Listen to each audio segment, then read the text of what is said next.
ఐఐటీలో IIITలో BTech చేయాలనేది మీ డ్రీమా? అయితే ఇది ఇండియాలో ఒకే ఒక యూనివర్సిటీ వల్ల సాధ్యం. అదే జేకే లక్ష్మీపతి యూనివర్సిటీ. ఇప్పుడే సంప్రదించండి.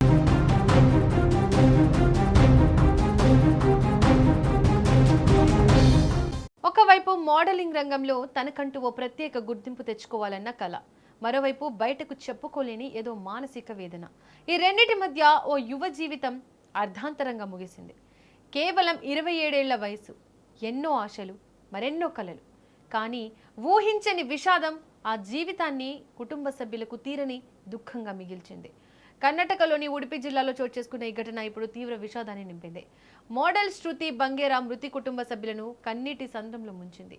అసలు శృతి జీవితంలో ఏం జరిగింది?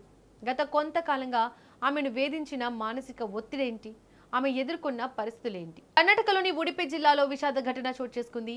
మల్పే పోలీస్ స్టేషన్ పరిధిలో కల్మడి ప్రాంతానికి చెందిన 27 ఏళ్ల మోడల్ శృతి బంగేరా తాజాగా తన ఇంట్లో ఉరివేసుకుని బలవన్ మరణానికి పాల్పడింది.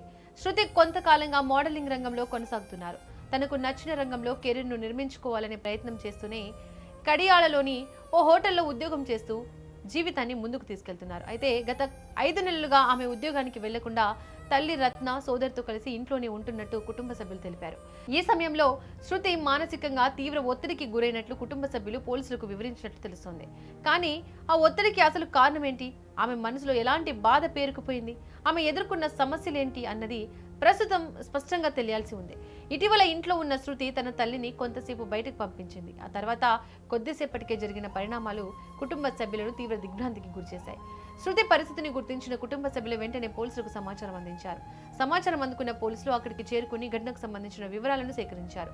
కళ్ల ముందే పెరిగిన ఓ యువతి, భవిష్యత్తుపై ఎన్నో ఆశలు పెట్టుకున్న ఓ అమ్మాయి ఇలా ఒక్కసారిగా దూరం అవడంతో కుటుంబ సభ్యుల విషాదం వర్ణనాతీతంగా మారింది. ఏం జరిగిందో తెలుసుకోవాలని పోలీసులు దర్యాప్తు ప్రారంభించారు.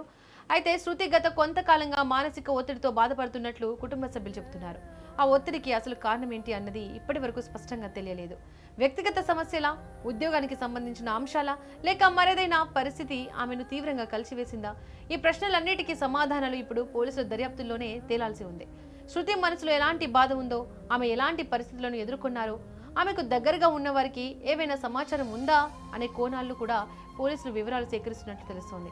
అయితే దర్యాప్తు పూర్తయ్యే వరకు ఏ ఒక్క కారణాన్ని శృతి మృతికి కారణంగా నిర్ధారించడం సరికాదు. మోడలింగ్ రంగంలో తనకంటూ ఓ గుర్తింపు తెచ్చుకోవాలనే ప్రయత్నంలో ఉన్నారు శృతి బంగేరా. తనకు నచ్చిన రంగంలో ముందుకు వెళ్లాలని కలలు కంటూనే మరోవైపు హోటల్లో ఉద్యోగం చేస్తూ తన జీవితాన్ని కొనసాగిస్తున్నారు. కానీ గత 5 నెలలుగా ఆమె ఉద్యోగానికి దూరంగా ఉండడం, ఇంట్లోనే ఉండడం, మానసిక ఒత్తిడికి గురైనట్లు కుటుంబ సభ్యులు చెప్పడం ఇప్పుడు పలు ప్రశ్నలకు తావిస్తోంది. ఒక యువతి జీవితంలో ఇంతటి మార్పు ఎందుకు వచ్చింది? ఉద్యోగానికి వెళ్లడం ఎందుకు ఆపేశారు? ఆమెను వేధించిన సమస్య ఏంటి? ఆమె మనసులో ఏం జరుగుతోంది అన్న విషయాన్ని కుటుంబ సభ్యులు ఎంతవరకు తెలుసుకున్నారు? ఈ ప్రశ్నలకు సమాధానాలు దర్యాప్తు పూర్తయ్యే వరకు తేలాల్సి ఉంది.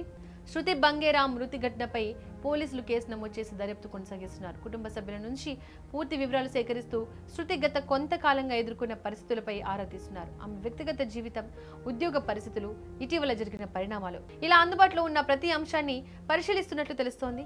అయితే ప్రస్తుతం వెలుగులోకి వచ్చిన సమాచారంతోనే ఓ నిర్ధారణకు రావడం సరికాదు.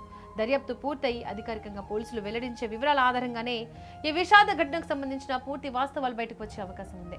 మొత్తంగా చూస్తే కేవలం 27 ఏళ్ల వయసులోనే శృతి బంగేరా జీవితం విషాదాంతంగా ముగిసింది. మోడలింగ్ రంగంలో తనకంటూ ఓ గుర్తింపు తెచ్చుకోవాలని కలలు కన్న ఓ యువతి గత కొంతకాలంగా ఉద్యోగానికి దూరంగా ఉంటూ కుటుంబ సభ్యులతో కలిసి ఉంటున్నారు. ఈ సమయంలో ఆమె మానసిక ఒత్తిడికి గురైనట్లు కుటుంబ సభ్యులు చెబుతున్నారు. కానీ ఆ ఒత్తిడికి అసలు కారణం ఏంటి? ఆమెను ఇంతటి విషాద పరిస్థితుల వరకు తీసుకెళ్లిన అంశాలేంటి? ఈ ప్రశ్నలకు ఇంకా సమాధానాలు తెలియాల్సి ఉంది. ఓ కుటుంబానికి తన కూతురిని కోల్పోవడం ఎంతటి తీరాని లోటో ఆ బాధను మాటల్లో చెప్పడం కష్టం.